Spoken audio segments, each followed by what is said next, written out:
Halo semuanya, selamat datang kembali di video analisa harian XAU/USD bersama Mandana. Ini adalah analisa harian XAU/USD pada hari ini tanggal 17 Maret 2023 hari Jumat. Seperti biasa, jika teman-teman suka dengan videonya, teman-teman jangan lupa like dulu videonya, subscribe bagi yang belum subscribe, hidupkan lonceng dan di-share yang sekiranya memerlukan analisa harian di XAU/USD pada hari ini. Oke, langsung aja. Sebelum saya mulai, seperti biasa disclaimer dulu bahwa semua yang ada di dalam video ini adalah sebuah edukasi yang dimana kita sama-sama belajar bagaimana menganalisa suatu market dan bagaimana memprediksi selanjutnya kemana arah market XAU/USD. Jadi segala aktivitas trading itu kembali lagi menjadi teman-teman semua karena itu merupakan akun trading teman-teman. Di sini saya tidak memaksakan untuk teman-teman untuk ikut ke dalam video analisanya karena setiap orang mempunyai hak dan pendapatnya masing-masing dalam hal menganalisa suatu market. Jadi misalnya kalau teman-teman menganggap video ini saya bermanfaat, saya ucapkan terima kasih. Tapi misalnya kalau teman-teman menganggap video yang saya buat ini tidak sesuai dengan pendapat teman-teman juga tidak apa-apa. Karena tidak selamanya apa yang saya berikan analisanya ini 100% benar. Oke. Di sini untuk yang hal kemarin ya, kemarin di sini siapa yang sell di area 1930 pasti sudah profit. Ya. Untuk saat ini harga memang tidak ada kemana-mana, harga itu stuck ataupun tidak bisa pergi lebih lanjut, tidak bisa lebih turun lagi, tidak bisa naik lagi. Dia terjebak di angka 1913 ya.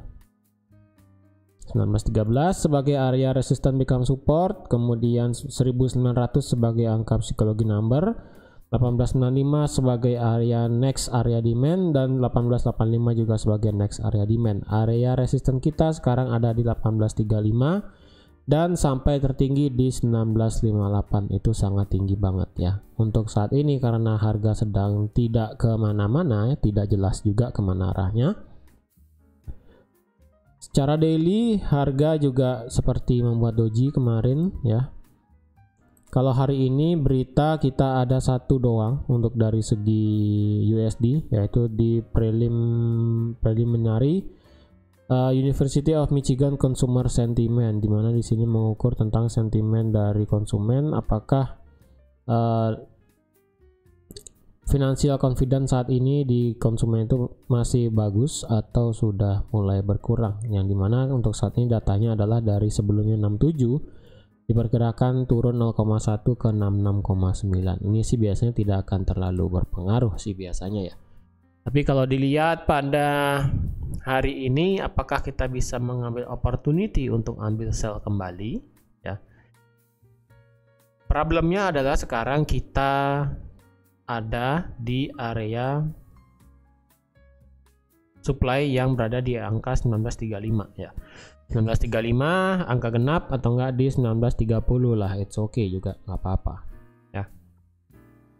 1935 sampai di 1930 ini semua angka yang saya berikan ini saya pakai angka bulat aja ya supaya teman-teman tidak bingung. 1930 sampai di 1935 itu menjadi area supply kita saat ini, dan sekarang karena harga berada di tengah-tengah antara 1913 dan juga 1930 sebenarnya di sini, dan juga sekarang karena hari Jumat ya, sekarang hari Jumat biasanya sih pergerakan marketnya tidak akan terlalu gimana-gimana juga, apalagi dengan kondisi market sekarang itu sudah mulai kalem, sudah mulai tidak terlalu over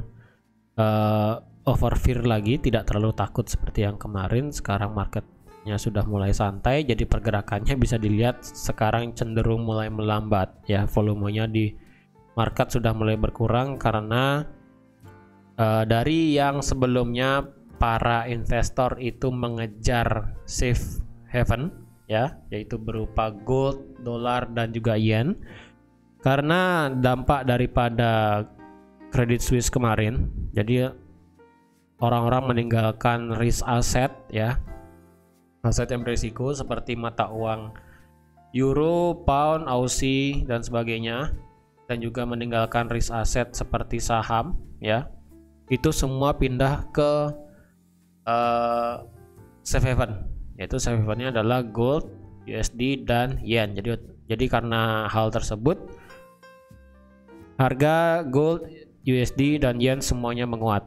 Nah, karena akibat Credit Suisse-nya kemarin sudah mulai memudar, ya, dalam artian Credit Suisse-nya ini sudah mulai mendapat banyak bantuan dalam hal menyokong supply likuiditasnya yang ada di bank tersebut, sehingga para investor mulai bahasanya itu keluar dari safe haven, ya, ataupun bahasanya tuh jumlah safe haven yang diminta ataupun permintaan untuk safe haven itu mulai berkurang, sehingga kalau kita lihat ya pergerakannya sekarang cenderung mulai lambat karena orang-orang sudah mulai pindah ke risk asset lagi, yaitu mata uang euro, pound, Aussie dan juga stock market, ya sudah mulai pindah ke sana semua. Jadi ya otomatis safe haven pasti akan sepi.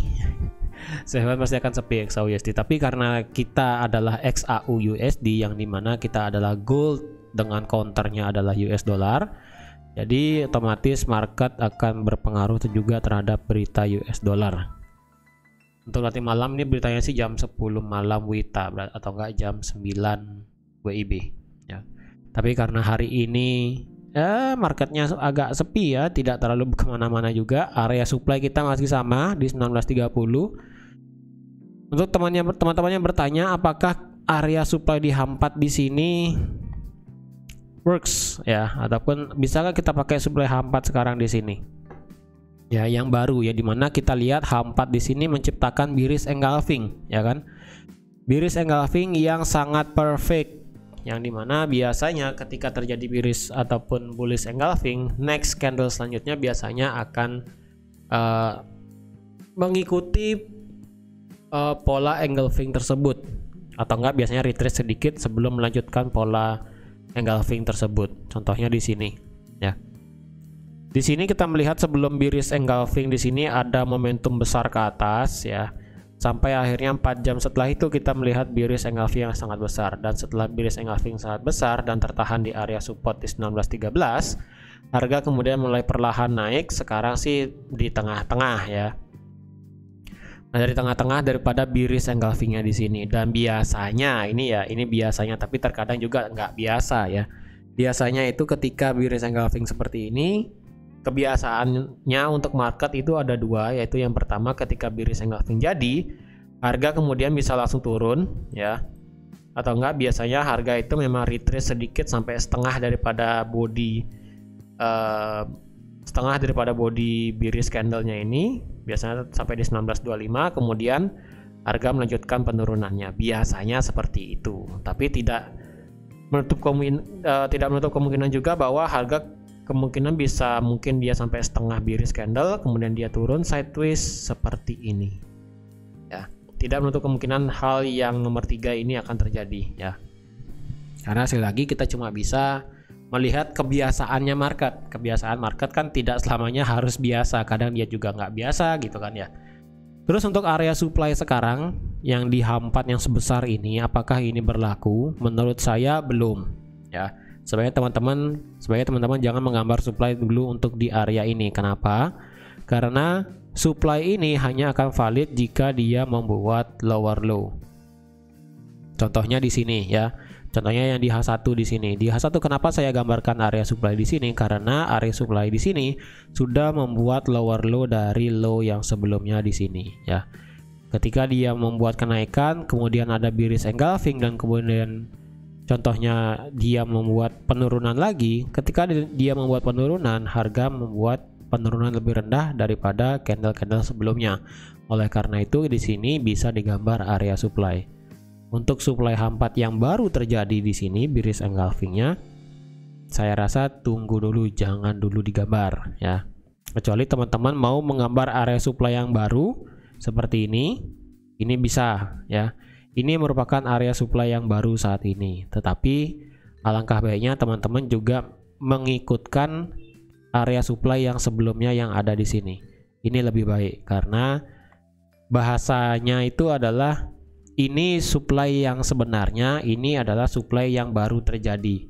Jadi Harga hanya akan bisa terbang ke atas jika harga itu melewati supply yang sebenarnya di angka 1935. Dan jika hanya tertahan sampai di 1935 dan harga kemudian turun, berarti supply di sini yang sebelumnya di sini itu masih valid ya.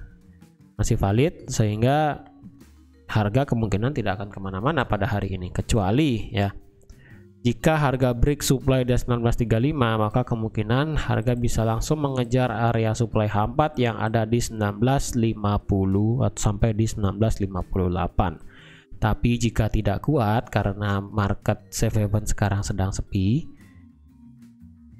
ya kemungkinan dia akan naik sampai sini, kemudian dia akan turun lagi sampai sini, kemudian dia akan naik lagi, tertahan di area range harga 1930 sampai di 1913 ya. Entah range harga 1935 sampai di 1930.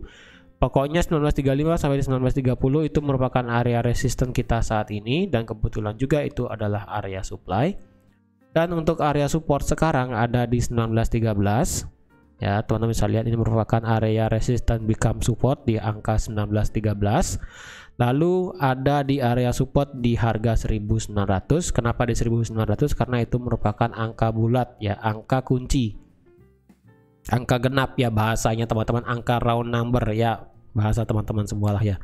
Ketika 1900 dilewati, kemungkinan kita akan mengejar area demand yang selanjutnya, yaitu ada di angka 1895 sampai di 1885. Jadi sebesar ini untuk area demandnya, seperti itu. Jadi opportunity-nya bagaimana? Apakah kita buy dan sell? Karena per video saya buat sekarang itu masih harga di tengah-tengah, saya belum bisa memberikan opportunity apakah untuk buy dan sell. Tapi saya sih menggambarkan untuk seperti ini ya, yang dimana jika harga itu bertahan di 1930 dan terjadi rejection lagi, bisa nge-sell di area ini. Terus jika harga sampai ke 1913 dan terjadi rejection, bisa nge-buy di area ini. Dan jika harga ternyata beneran turun di bawah 1913 ya, turun di bawah 1913 dan tidak terjadi rejection dan malah terjadi yang namanya kelanjutan harga, teman-teman bisa nge-sell di 1913, target sampai di 1900 atau sampai di 1895. Bisa seperti ini ya. Yang penting teman-teman lihat bagaimana pergerakan candle nanti ketika candle itu menyentuh area penting yang sudah digambarkan di sini. Entah itu di 1930, 1913 atau di 1935 sekalipun. Oke. Jadi teman-teman, sekian aja untuk analisa XAUUSD pada hari ini. Terima kasih sudah menonton video ini sampai habis. Terima kasih juga sudah like, share, dan subscribe seperti biasa. Dan semoga video yang saya berikan hari ini dapat bermanfaat bagi teman-teman semua, dan semoga apa yang sudah saya sampaikan analisanya selama 1 minggu ini dapat bermanfaat bagi teman-teman semua. Dan jika ada analisa yang sekiranya tidak sesuai, itu saya mohon maaf karena saya tidak bisa memprediksi secara market 100% benar, karena market punya pikirannya sendiri dan saya hanyalah manusia biasa. Jadi sekian aja untuk analisa XAUUSD pada hari ini. Terima kasih sudah menonton video ini sampai habis. Terima kasih juga sudah like, share, dan subscribe seperti biasa, dan sampai jumpa lagi di analisa harian XAUUSD selanjutnya. Bye bye.